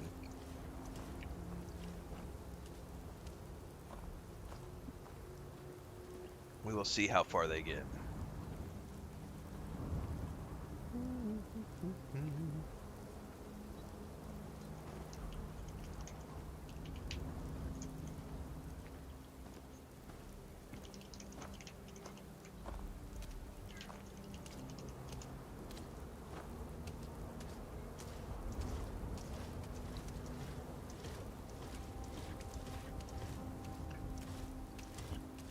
Yeah, Terran Armada stuff is great, Spartacus. We just got to it. I have to share a comment really quick. Because this is one of the most ridiculous things I've ever heard. So this got left over on my the Conan Exiles Enhanced Edition. People who have this sort of mentality need to stop playing video games. So, if you weren't aware, by the way, Windrose, which is an early access title that just dropped into early access, who have been very open about the fact they're going to be in early access for about 2 years before they bring it to other platforms, right? Way too many people treat early accesses like a 1.0 release. And this comment is ridiculous. This person says, I've been playing and loving Windrose, but their recent announcement that they won't be releasing more content for roughly 6 months has killed it for me. It's killed it for me. So he's mad that they said, hey guys, thanks for the interest. We're working on... They announced yesterday, I think, that they're working on these things. They're like, it's going to be about 6 months till we drop the new content, but we're going to be working on it behind the scenes, along with these other things, and we've got a roadmap that we're going to be publishing very soon. And this person says, the announcement that the new content is 6 months away killed it for me. They are shooting themselves in the foot with this announcement. The last milestone they announced was 1 million copies at $22 a copy. They need to hire team members and hurry up with new content. Instead, they are focusing on bug fixes. But if there's no content to play, of course people are going to disappear. They have the money. They don't seem to care because the community is focused. They don't seem to care. I'm having to reread this. They don't seem to be as... They have... I'm paraphrasing because their English is horrible. They have the money and don't seem to care about the community, even though they claim they care about the community because they... What the fuck? That's like the perfect example of the entitlement generation. Like, it takes time to build new zones. It takes time. The number one priority for an early access is we push the game out. Now we need to quash all the bugs. We need to enhance all of these things, quality of life fixes based on community feedback. Only after those two things are done do we work on building new content. And they have said that that's what they're doing, and they say it's going to take us an estimated 6 months. And then you have people like this dipshit who are like, that's too long. How dare they? They need to hire more people. They made $22 million. How dare they? It's like, okay, 1 million sales is impressive, but you're making an assumption that they saw, like, so many people don't understand. I feel like this could be a rant about armchair game developers. So Steam immediately takes 30%. Hang on, we're gonna do some rough math here. We're gonna do some math for everybody. Mathing, I know it's hard for some of you. So let's say he used $22. I don't know that that's... I think he said 22 pounds. I know it's about $25, but I know I got it on a discount. So let's just say, for the sake of argument, it's 22 bucks. Let's say 25 for average, because there was also... I bought the Super Whammy pack for $40, but I got a discount, so I got it for like 37 and change. So, I mean, it's hard to know how much money they've made, but let's just assume that they sold 1 million copies at $25 a copy. That's $25 million, right? So, right away, Steam takes 30% immediately. So Steam has just taken 75, so 7.5 million off the top of that, minus 7. 1, 2, 3. Okay. You are left with 17.5. You got to pay taxes, and all of your sundries are going to be about 50% off of that.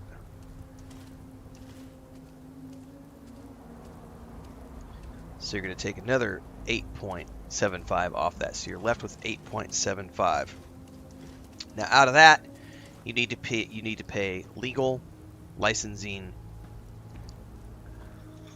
accounting, server hosting. I mean, there's all those things that get lumped in there that are the operational cost of your business, which is really hard to know because I don't know how many team members they have. How many team members? Windrows.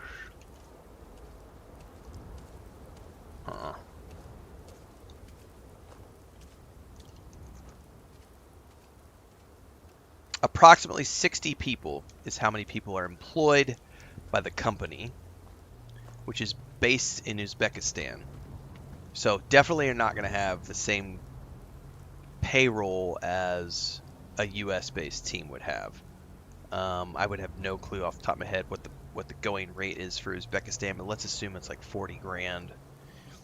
Anyway, out of that, so you pay Steam their 30%, then you pay 50% off of that is going to be your taxes. You are not paying taxes off of your gross because it's not how that works. So you get your Steam paycheck, they've taken their 30%, you pay your taxes out of that. Then you have your operational costs and everything else. Let's say at 8.75, you've got conservatively, let's just say 750,000 for operational costs. That's probably abnormal. It's probably really high. But let's just say that's your legal, that's your accounting, that's your server hosting, and let's just call that what it is. You're left with $8 million. Right? Do they have rent? Do not own the building they are in. Most studios rent an office space. If you are not aware of how much it costs to rent an office space, it is abnormally expensive. So, I mean, you could be paying $25,000 a month in a lease. I just don't know. That's one of those things that we just don't know. But let's assume for a minute that they're paying a conservative $10,000 a month for a rental space. How long? Here's the other thing you have to think about, guys. How much money did they have up front? This is the other thing that we don't know. We don't know how much money they had up front to develop the game. We don't know that. We don't know if it was private investments, because here's the other thing that we're not factoring in. If they had investors, right, who invested in the company, those investors are going to be taking their cut after Steam and before taxes are paid. I haven't even added that into the equation because I don't know. I am making this assumption that they did it themselves. They don't have outside funding. Raw profit, right? It's probably not true. They probably had funding. I don't know. I'm not going to dig into it. But what we're left with is $8 million, right? So let's assume for a minute that they got to pay rent on a building, $100,000 a year. You can shave that off. But for a minute here, let's just do the math on 60 employees, right? 60 employees at $40,000 a year. So that's $2.4 million in payroll for 1 year. You've also got healthcare and other costs associated with that. So I would put that higher. I would put that up around probably $3 million for a payroll of 60 people. So the $8 million that they just got is 2 years of development. Essentially, assuming no investors, assuming they don't have like a huge bill, assuming and again, we're assuming that they're only paying their developers $40,000 a year because it's Uzbekistan. I don't know what the going rate is. I'm making a lot of assumptions here. But we can assume that an $8 million net paycheck for the company is about 2 years of development, which is what they've said that early access is going to be, about 2 years in length. So that the funding they just got from early access sales is theoretically enough to fund the game for 2 more years. All of that is based on us not knowing if they owe money to investors. Do they owe money to the bank? Do they owe money for credit cards? Did they borrow a bunch of money? Did they mortgage their houses? Did the game take $4 million? Or did the game take 4 years to build? If it took 4 years to build and they had a running salary cost of $3 million a year to build, you're looking at $12 million to build the game, to get it to the early access state. If that was the case, then you're looking at, you know, that $8 million that they just got is nothing. Like, it all went back to the pre-production costs. So this idea that, well, they just made $25 million, how dare they not put that immediately into making new content? This is why armchair devs are dipshits.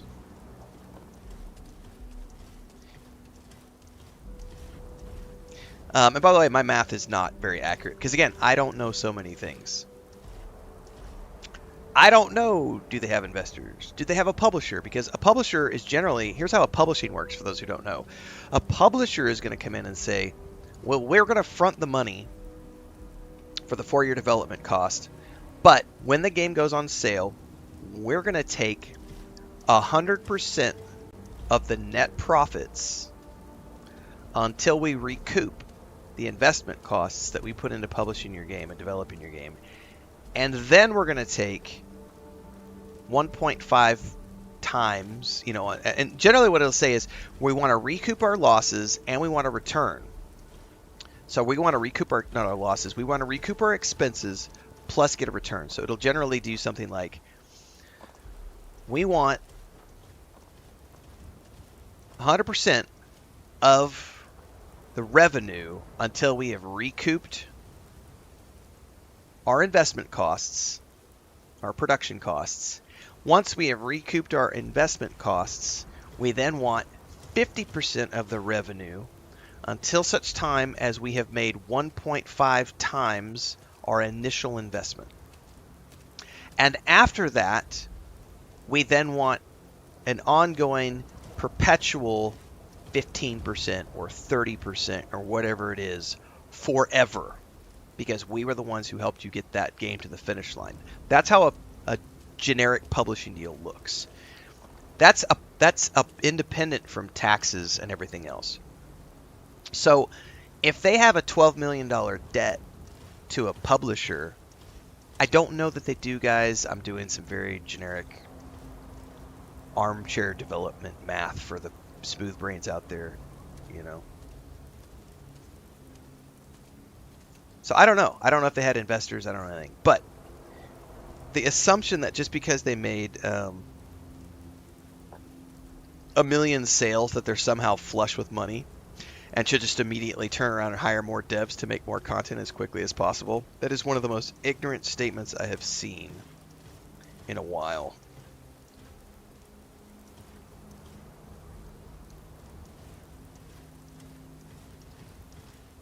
We might turn that into a Renfail rant.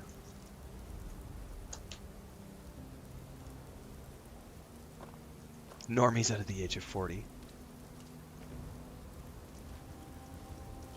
No one understands how money works anymore. Yeah, unfortunately.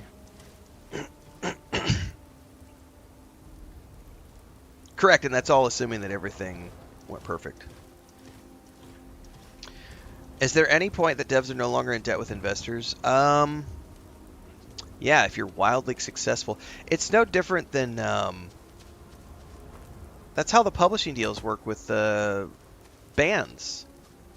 That's why you'll see so many bands who will talk about how the contract that they signed when they were a fresh, young-faced artist sounded really good. Because, you know, they're 20 years old and they're getting offered $100,000 by a publishing company. But the contract states, you know, we own your next 4 albums. Here's what the thing is. We're giving you $100,000. And a lot of these band members are like, oh my God, $100,000, that's more money than we've ever seen. They don't realize that $100,000, that's not just a gift. The company is going to take the first $100,000 in sales that comes in from record sales, and they're going to put that against the advance that they gave you. So you're getting $100,000 up front, but you're not getting any more money until the record company has made their money back and made the profit that the contract states that they're supposed to make, which is going to be like a traditional game publishing deal. They want 100% of their losses, and they want a return. So they're looking for a 1.5 time or 3 point. It might be a 3 times. Oh, shit. Hang on. Cats snuck in here.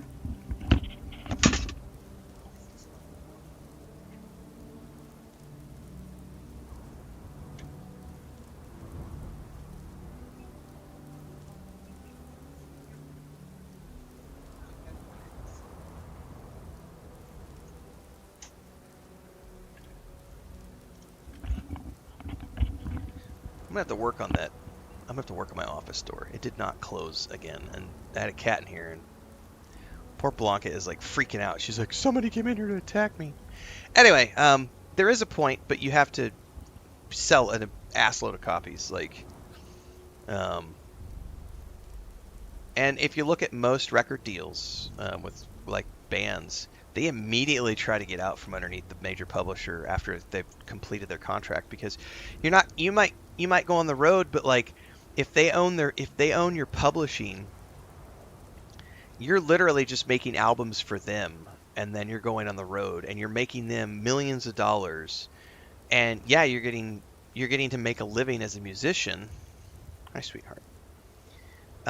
But you're not getting rich, you know, which is why it's way better to just do it yourself. Yeah, so there's a really interesting thing, Lady Atara, which I've kind of talked about in other episodes here and there. If you can make it past the 3-year mark, is there somebody? I don't see a cat in here, honey. She's acting all scared. She like came to my lap and she's like acting all sorts of scared, but I don't see another cat in here. And I'm hoping I didn't miss out on somebody who's under the bed or something, who's like waiting for her to jump down to attack her. It's way better to be independent, but the problem with independent is it's really hard. But if you can make it past like the 3-year mark, generally speaking, unless you're a complete idiot, you can generally start to make money after about the 3rd year.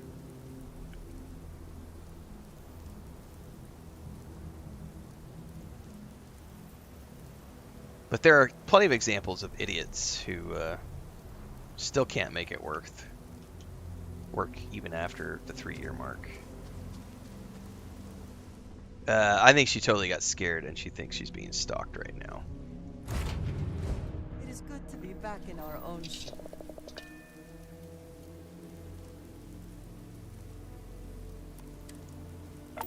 What's the matter, sweetie?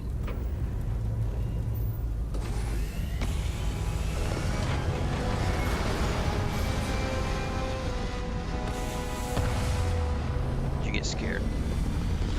She got attacked pretty bad. I think it was yesterday or the day before. Don't let them get away. Oh shit. I think I was gonna go answer my brother. Check out my brother's voice message. We're about to have a... Oh, that didn't sound good.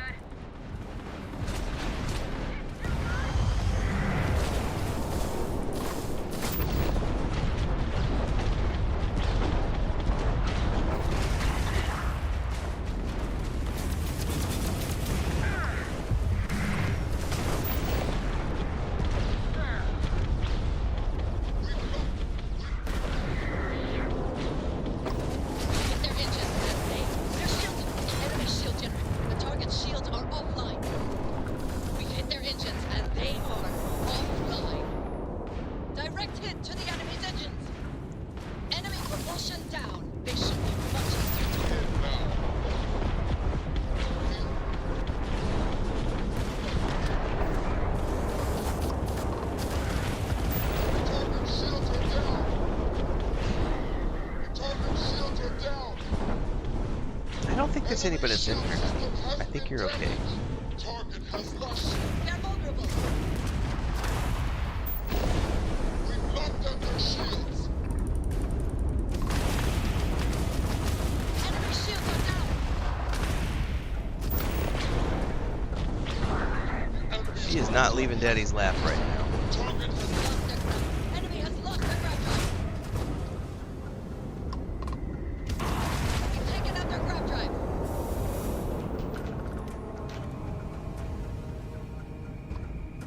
Alright, what did my brother say in his message?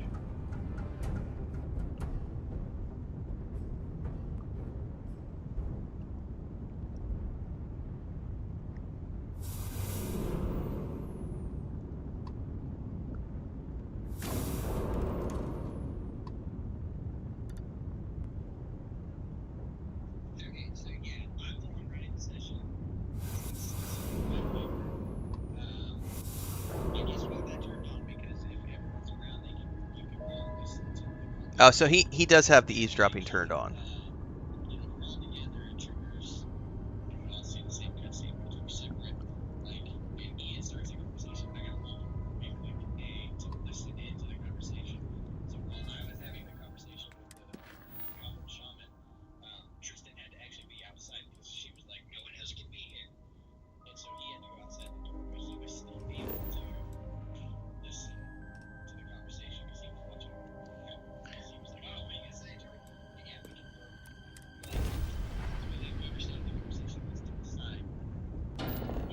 Yeah, Spiders is shutting down. It's very unfortunate. Guys, this is crazy. She has never sat in my lap for this long, ever. She's been here 2.5 years. I'm being very cautious right now because she gets overly stimulated really easy, and she has literally, I don't know if you can see it right here, but she when she gets overstimulated or scared, she will turn around and just like, with no warning, she will bite you. And so I'm being like super cautious right now because she's just hanging out in my lap, and she has occasionally jumped on my lap, and the most she's ever sat here for is like 30 seconds. And she'll sometimes purr, but then if you try to pet her for too much, she'll get overstimulated and she'll turn around and like bite you. And then, but she's literally just chilling. I don't know if I can reach up and.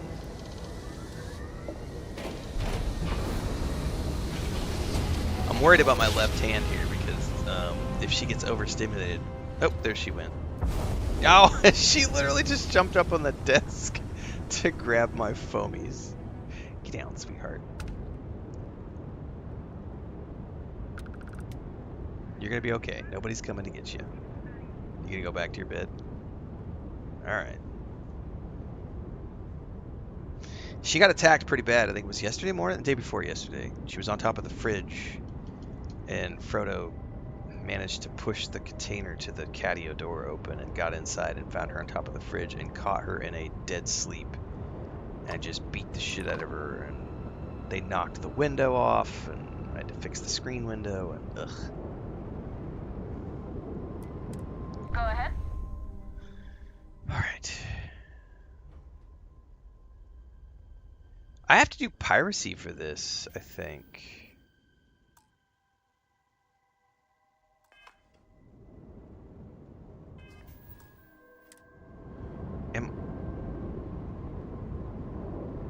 But I don't want to be a pirate.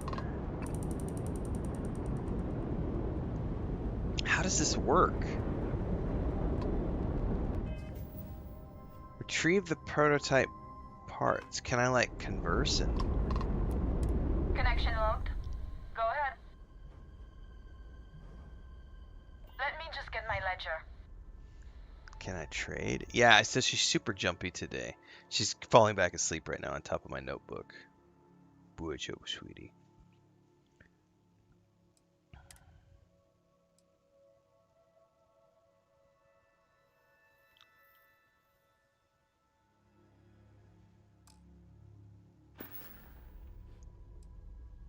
We're heavily armed and prepared to defend ourselves.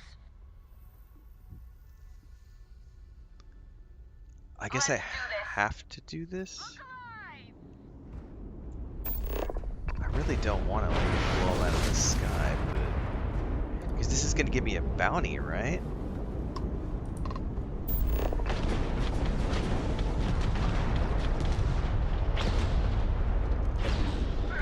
Target's engines have been critically damaged.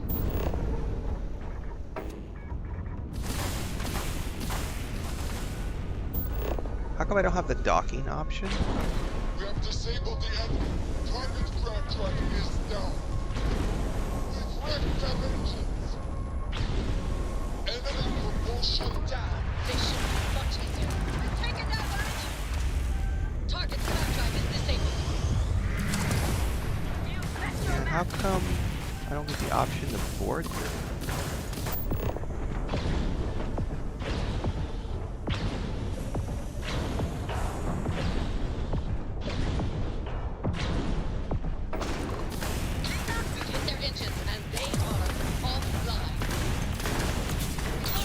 Yeah, it's not giving me the option to board, and then I blew it up.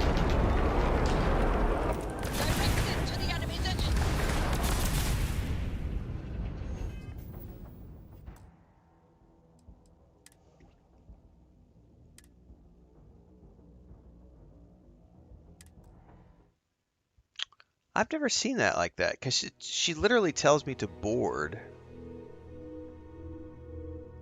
She said something about paying me half if you blow up the ship, but I'm supposed to be able to board the ship, but I'm curious why I can't.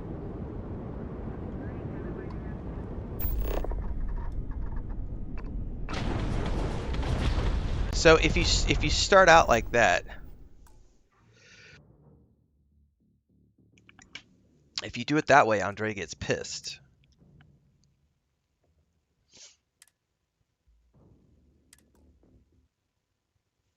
Because I knocked out the engines, why couldn't I board?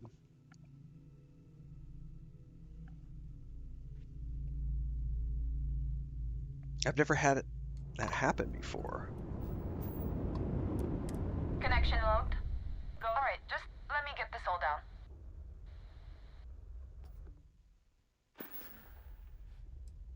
We're heavily armed. I warned you. So Andreja doesn't get pissed if you just do that.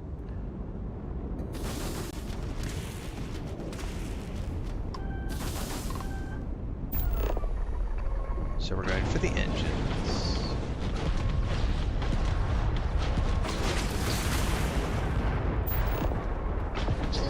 Nah, see, I'm gonna take him out. My stuff is way too powerful. I wonder if I can only do it with the EM things.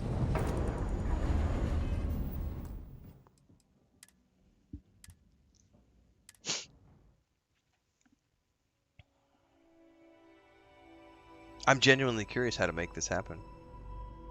I don't know.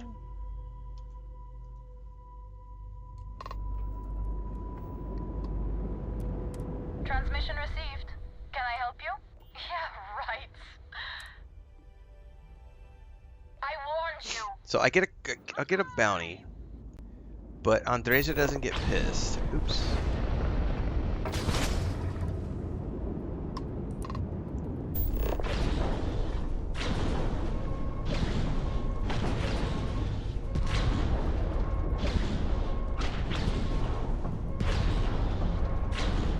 That's not actually doing anything to really... Oh, it is. It is. Hold on. It was slowly taking it down. Alright. No engines. Why don't I have a boarding option? If their engines are dead...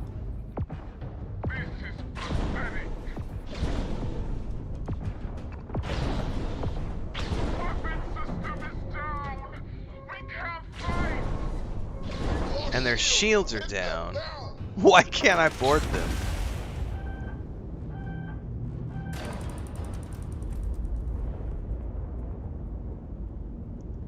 That has got to be bugged.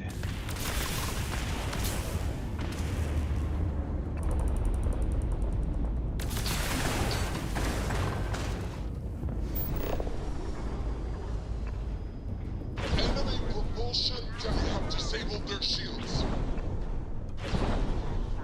What do we do?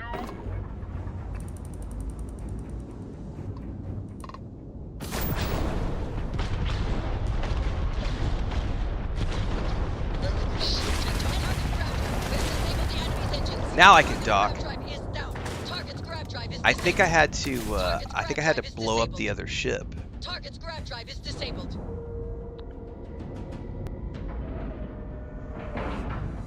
Yeah, it looks like that's what I had to do, was eliminate the other ships. And then I was able to board. Now, unfortunately, I got a bounty, which I'm not a... No, I will not help you hurt people. Nope. Recommending search and destroy. No, I don't know what the solution to this is, because Andreja's gonna get, like, she's not happy about any of this. And she's no longer my active companion or anything. Like, fuck that. So is there no other way to do this, or do I need to get a different companion?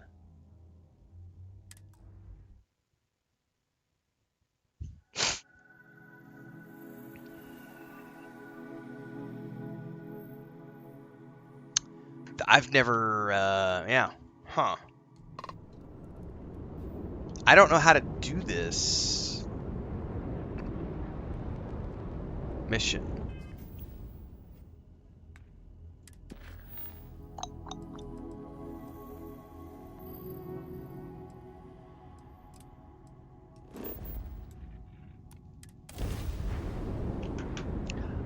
loss.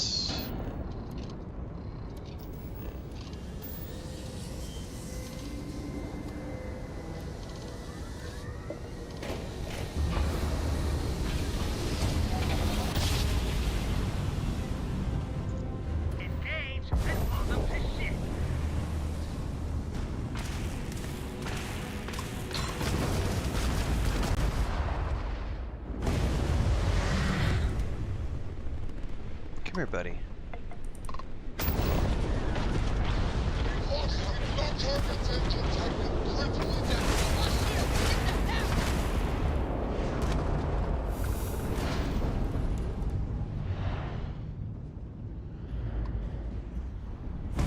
Yeah, I would need to switch out a companion, probably.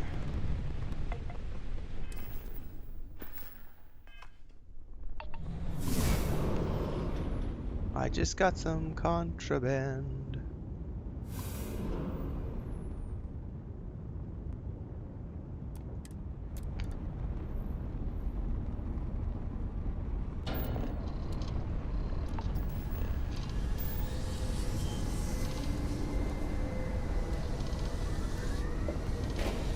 Moria.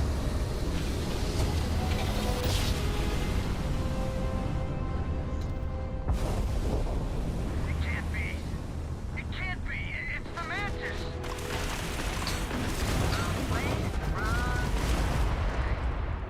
Shit. It's the Mantis. Mantis! Yeah, right. Scanning. Spin up the drive.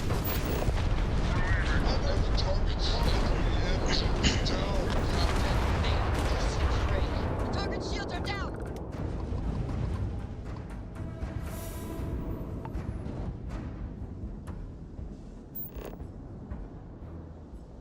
That's right. You better run, bitches.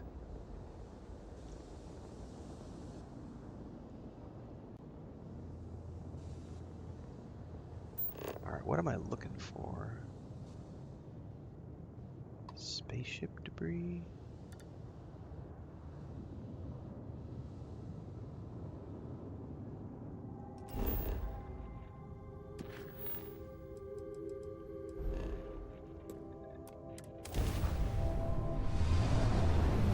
Basco can work too.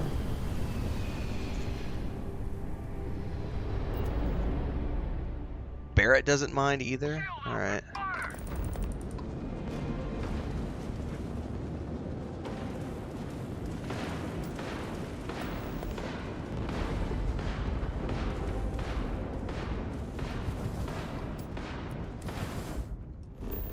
No, no, no. You're trying to... You switched the quest on me, man.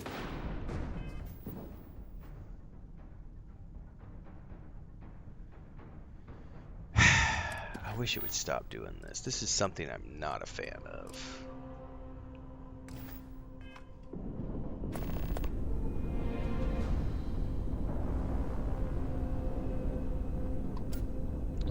This is also, I'm not sure what's happening. Like, I'm supposed to talk to somebody, but it's not.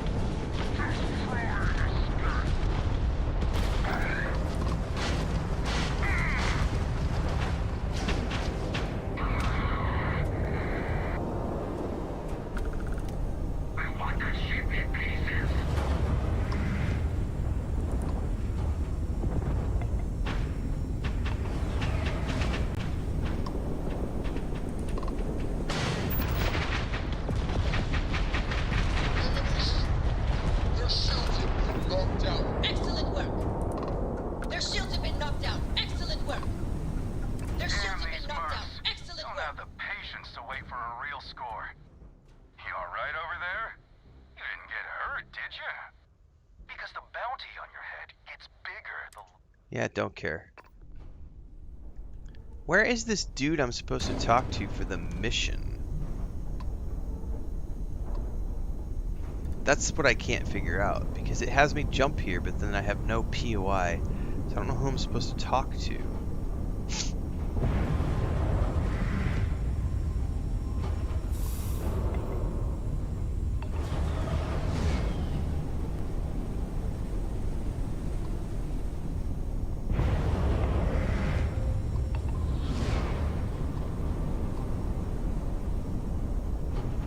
We may have to go down to the planet or something.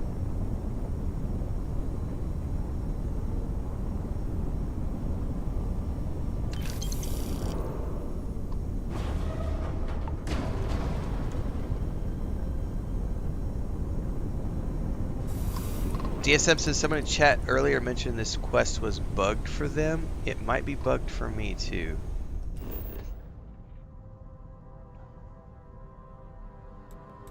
I'm gonna land just for shits and giggles. But it says talk to like Killian or something, and I'm not, like, it tells me to come here, but then there's no like thing to hail him.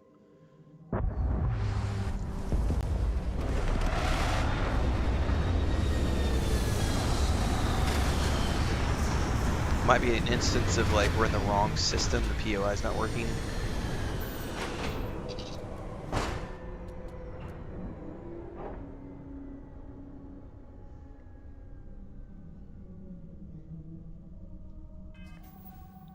Talk to Killian Bryce. Oh! I just gotta go back to Anchor Point. Because I retrieved it. But it's not sending me back to Anchor Point.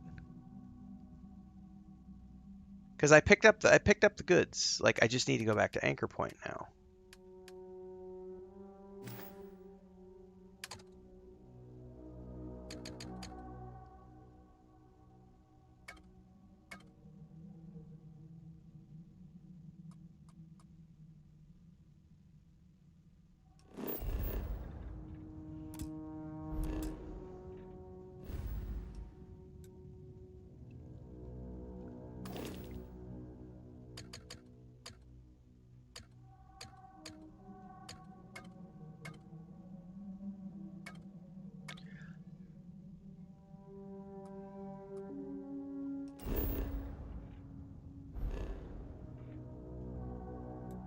Yeah, that's weird.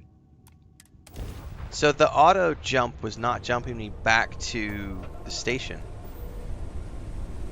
It was not a bug per se, just a broken fast travel thingy.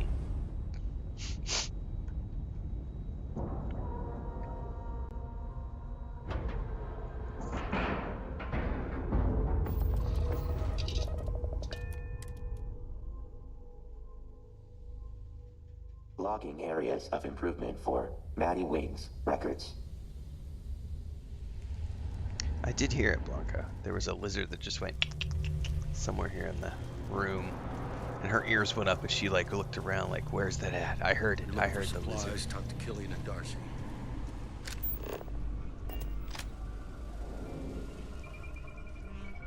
I'll consider any deal. I knew that you would come through. Here is your payment. Perhaps another such a... Now, did he take... Will that be all? Did he take the contraband off of me?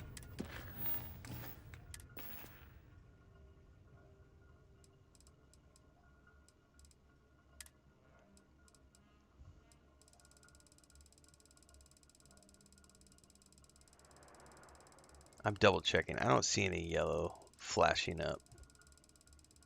I think the contraband was what he was after, so I think we're in the clear. Okay. Alright, cool. I gotta wrap, guys. I gotta go take my grandniece to school and run errands this morning. So, the plan is to come back this afternoon with more Aphelion, which was a damn fun time yesterday. So hopefully I will see you back in the afternoon for that stream. Everything in between happens over on YouTube. Stay tuned. Tomorrow we're going to be up playing Soros in the morning. We've already done our Diablo 4 session for the day. So yeah, I'll see everybody later this afternoon, hopefully. If not, tomorrow morning for Soros.